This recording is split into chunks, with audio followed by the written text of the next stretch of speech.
कभी कभी जिंदगी हमें बिना किसी चेतावनी के झटका दे देती है।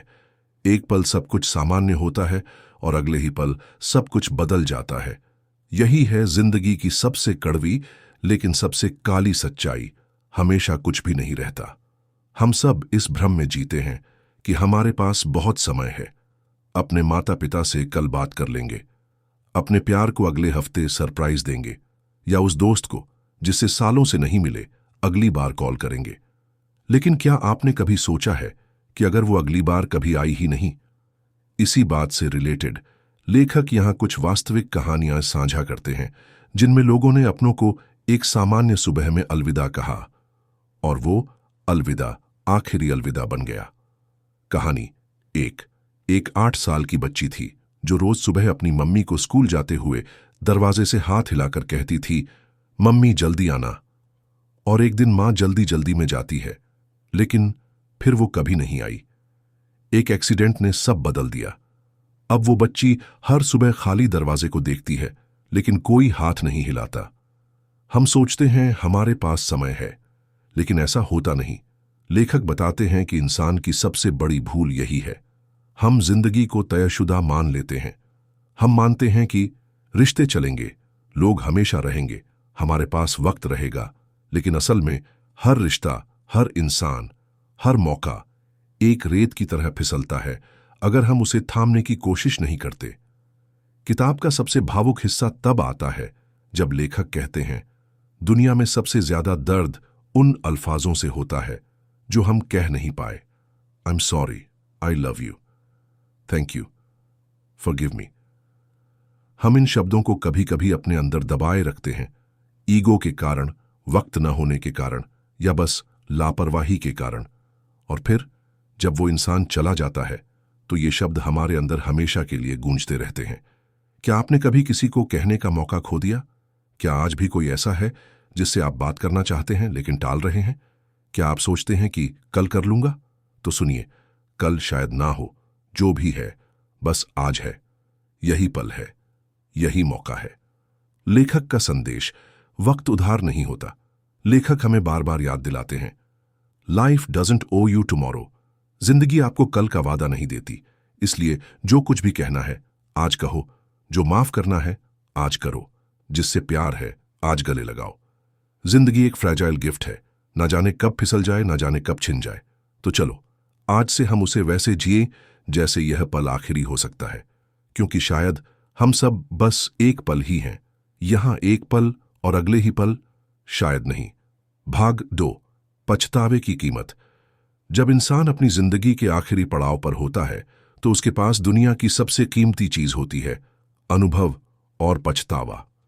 जिन बातों को हम आज मामूली समझकर टाल देते हैं, वही बातें एक दिन हमें अंदर से तोड़ सकती हैं, क्योंकि इंसान को सबसे ज्यादा दर्द अपने अधूरे अल्फाजों और अधूरे रिश्तों से होता है। लेखक बताते हैं कि उन्होंने कई ऐसे लोगों से बात की है जो अपनी जिंदगी के अंतिम चरण में थे, या उन नर्सों और डॉक्टरों से जो मौत को करीब से हर रोज देखते हैं। एक कॉमन थीम सबके अनुभवों में सामने आई। मरते वक्त किसी को यह अफसोस नहीं होता कि उसने और ज्यादा काम क्यों नहीं किया।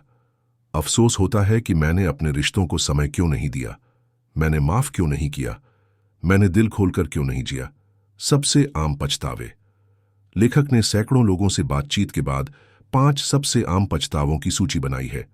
1, काश मैंने अपने दिल की सुनी होती। लोग कहते हैं, मैंने वो नहीं किया जो मैं करना चाहता था, मैं दूसरों को खुश करने में खुद को भूल गया। 2, काश मैंने अपने रिश्तों को समय दिया होता। बहुत सारे लोग मानते हैं कि उन्होंने अपनों को फॉर ग्रांटेड लिया। काम, पैसे और भागदौड़ में वो रिश्ते छूटते चले गए। 3, काश मैंने अपने प्यार को बताया होता। कई लोगों ने कभी आई लव यू नहीं कहा, या तब तक नहीं कहा जब तक बहुत देर नहीं हो चुकी थी। 4, काश मैंने माफ कर दिया होता। पछतावा इस बात का भी होता है कि गुस्से या जिद में हमने अपनों से रिश्ता तोड़ लिया और फिर उन्हें खो देने के बाद खुद को माफ नहीं कर पाए। 5, काश मैंने जिंदगी को खुलकर जिया होता। लोग सोचते हैं कि जिंदगी लंबी है, लेकिन वो बीत जाती है और हम कभी जी ही नहीं पाते, बस काटते हैं। लेखक यहां ब्रॉनी वेयर नाम की एक नर्स का जिक्र करते हैं जिन्होंने डाइंग पेशेंट्स के साथ सालों तक काम किया। उन्होंने एक किताब लिखी थी, the top 5 regrets of the dying, और उसमें सबसे ऊपर था, काश मैंने खुद को वो जिंदगी जीने की अनुमति दी होती जो मैं चाहता था, न कि जो दूसरों ने मुझसे चाही। पछतावे का वजन बहुत भारी होता है। पछतावा सिर्फ एक ख्याल नहीं होता, वो एक भावनात्मक बोझ होता है जो छाती पर पत्थर की तरह बैठ जाता है, जो नींद में भी सता सकता है। कभी वो किसी का चेहरा बनकर आता है, कभी वो एक गैर कहे अल्फाज बनकर सीने में चुभता है। पर लेखक यहां एक बहुत जरूरी बात कहते हैं, अगर आप यह सुन रहे हैं तो इसका मतलब है कि आपके पास अभी भी मौका है रिश्तों को सुलझाने का, गलतियां सुधारने का, माफ करने का और माफी मांगने का, प्यार को जताने का, अपने सपनों को जीने का। एक प्रेरणात्मक कहानी, बाबा और बेटा। एक बुजुर्ग व्यक्ति अपने बेटे से 8 साल तक नाराज था। दोनों एक दूसरे से बात नहीं करते थे। फिर एक दिन बेटे ने सिर्फ 3 शब्दों का एक संदेश भेजा, पापा बस बात कर लो, और वो छोटा सा मैसेज एक बड़ा रिश्ता वापस जोड़ गया। कभी कभी एक पहल, एक फोन कॉल, एक सॉरी आपको सालों के पछतावे से बचा सकता है। क्या आपके जीवन में कोई ऐसा है जिससे आपने दिल से बात नहीं की? क्या कोई ऐसा रिश्ता है जो बस अहंकार की वजह से ठंडा हो गया?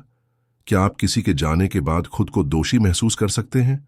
तो याद रखिए, सबसे बड़ा पछतावा वही होता है जो तब आता है जब कुछ कर पाने की गुंजाइश नहीं रहती। जिंदगी एक किताब है, पर हम कई पन्ने बिना पढ़े छोड़ देते हैं, कई बातें कहने से पहले छोड़ देते हैं, कई रिश्ते सहेजने से पहले खो देते हैं। इससे पहले कि बहुत देर हो जाए, कह दीजिए जो दिल में है, माफ कर दीजिए जो तकलीफ में है, प्यार कर लीजिए दिल से खुलकर अभी, क्योंकि कभी कभी एक छोटी सी बात एक पूरी जिंदगी के पछतावे को मिटा सकती है।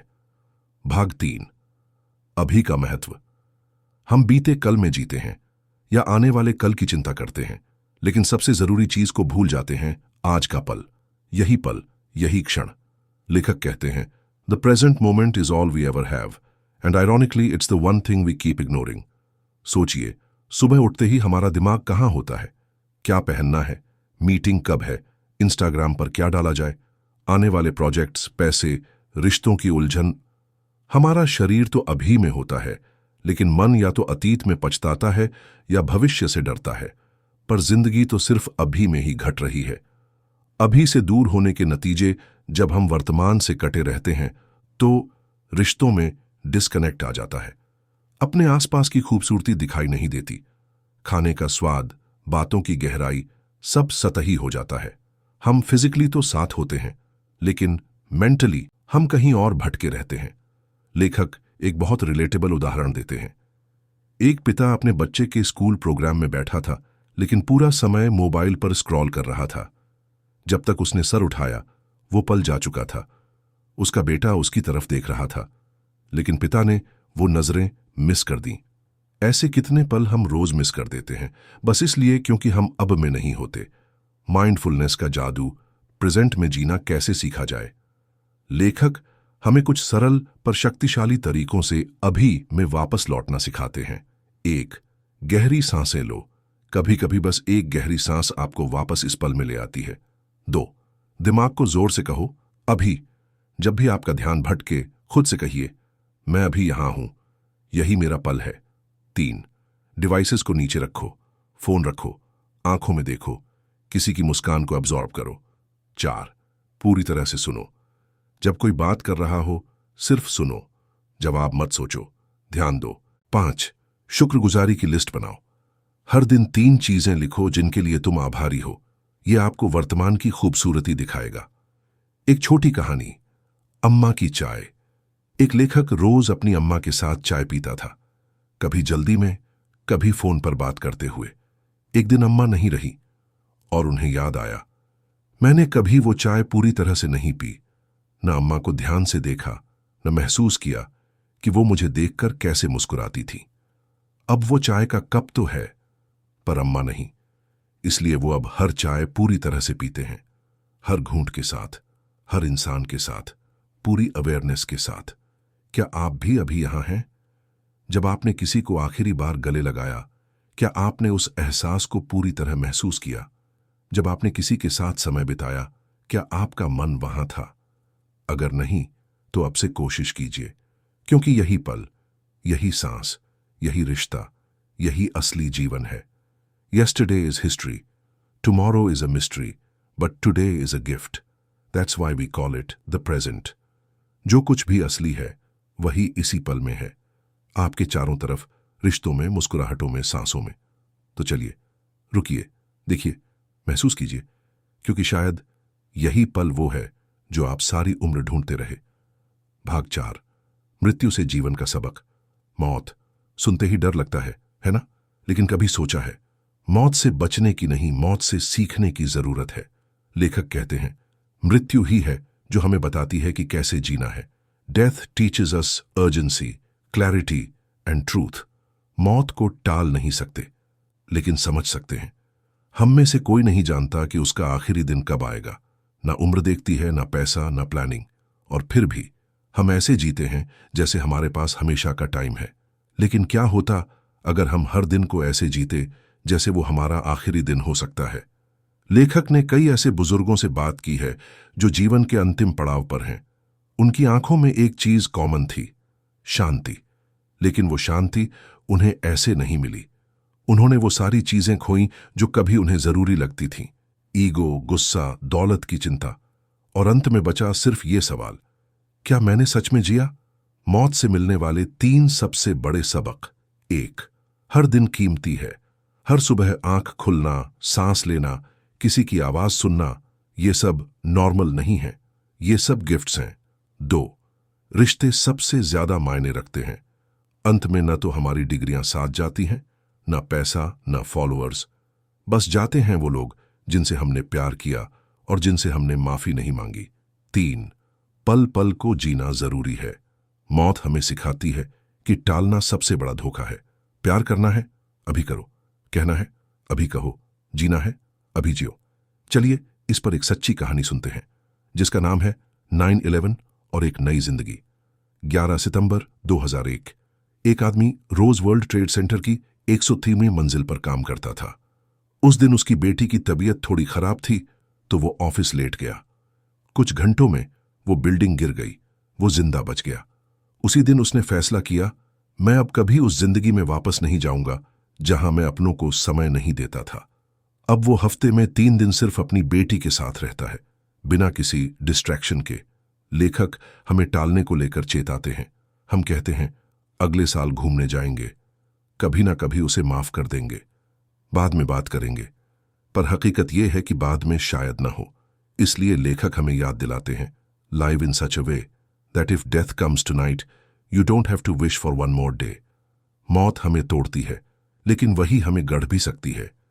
जब हम यह मान लेते हैं कि हमारी घड़ी किसी भी वक्त बंद हो सकती है, तब हम छोटा गुस्सा छोड़ना सीखते हैं, अपने प्रियजनों की कद्र करना सीखते हैं और सबसे बढ़कर हर दिन को जीना सीखते हैं। क्या आप मौत से डरते हैं या उससे भागते हैं? क्या आपने कभी खुद से पूछा है, अगर आज मेरी आखिरी रात हो तो क्या मैं संतुष्ट हूं? अगर जवाब नहीं है तो आपको जरूरत है मौत को याद रखने की, लेकिन जीने के लिए। मौत कोई दुश्मन नहीं है, वो एक गुरु है जो हमें सिखाती है कि पल क्षणिक है, रिश्ते अमूल्य हैं और जिंदगी अनमोल है। इसीलिए चलिए आज से ऐसे जीते हैं जैसे हमें हर दिन का मूल्य पता है। Because one day we will be just a memory for someone else. Let's be a beautiful one. भाग 5, प्यार, माफी और कृतज्ञता। जब कोई आखिरी बार हमें देखता है तो वो हमारी मुस्कान याद रखता है, हमारा गुस्सा नहीं। जब कोई हमें अलविदा कहता है तो वो हमारे प्यार को महसूस करता है, हमारी खामोशी को नहीं। हियर वन मोमेंट का अंतिम भाग हमें यही सिखाता है कि प्यार, माफी और शुक्रगुजारी जिंदगी को सार्थक बनाते हैं। 1, प्यार कहिए, दिखाइए, जताइए। लेखक कहते हैं, प्यार तब तक अधूरा है जब तक उसे महसूस न कराया जाए। Say it, show it, live it before it's too late. हम अक्सर मान लेते हैं कि सामने वाला जानता है कि हम उसे प्यार करते हैं, लेकिन प्यार सिर्फ महसूस नहीं किया जाना चाहिए, उसे बोला भी जाना चाहिए। एक कहानी, पापा ने कभी नहीं कहा। एक लड़की कहती है, मेरे पापा ने कभी आई लव यू नहीं कहा, लेकिन जब मैं छोटी थी तो हर रात वो चुपचाप मेरी चादर ठीक कर देते थे, प्यार हमेशा शब्दों से नहीं आता, लेकिन अगर आप कह सकते हैं तो कहिए। आप नहीं जानते कि कब वो सुनने का आखिरी मौका हो। 2. माफी। किसी और को नहीं, खुद को आजाद करने का तरीका। लेखक एक अद्भुत बात कहते हैं, holding a grudge is like drinking poison and expecting the other person to die. माफी देने से सामने वाला नहीं, आप खुद हल्के हो जाते हैं। हम क्यों नहीं करते माफ? क्योंकि हमें लगता है कि माफ करने से हम कमजोर दिखेंगे, क्योंकि हमें लगता है सामने वाला माफी डिजर्व नहीं करता। लेकिन असल में माफ करना ताकत है। कहानी। अंतिम समय में आई माफी। एक महिला जिसने अपनी बहन से 14 साल बात नहीं की थी, आखिरी बार उसके आईसीयू में मिलने गई। उन्होंने एक दूसरे को देखा और सिर्फ एक शब्द कहा, सॉरी, और बस उसी पल सब हल्का हो गया। लेखक कहते हैं, don't let ego be louder than love. 3. कृतज्ञता। जो है उसी को देखकर मुस्कुराना सीखो। हम सब रोज उन चीजों को देखते हैं जो हमारे पास नहीं है, लेकिन लेखक कहते हैं, gratitude shifts your perspective from what's missing to what's already magical. Daily gratitude routine. सुबह उठकर 3 चीजें लिखो जिनके लिए आप थैंकफुल हो। किसी को आज धन्यवाद कहो बिना किसी कारण के। जरा ध्यान दो, आपके पास बहुत कुछ है जो किसी और की दुआ है। कहानी। अम्मा का खाना। एक लड़का जो अपनी मां के खाने को बोरिंग मानता था, जब मां नहीं रही तो वही स्वाद उसकी आंखों में आंसू ले आया। अब वो जब भी खाना खाता है, हर निवाले के लिए थैंक यू कहता है। अंतिम संदेश, एक सुंदर याद बनिए। हम सब किसी की जिंदगी में एक पल हैं, here one moment, gone the next. तो ये हमारी जिम्मेदारी है कि हम प्यार छोड़ जाएं, माफी देकर जाएं और शुक्रिया कहते हुए जिए। One day someone will remember you. Let them remember your smile, your kindness, your warmth. जिंदगी लंबी हो या नहीं, उसकी गहराई हमारे इमोशंस तय करते हैं। अब से अगर कुछ याद रखो तो बस इतना, प्यार करने में देर मत करो, माफी मांगने या देने से पीछे मत हटो, और जो पास है उसके लिए हर रोज शुक्रगुजार रहो, क्योंकि यहां एक पल और अगले ही पल शायद नहीं।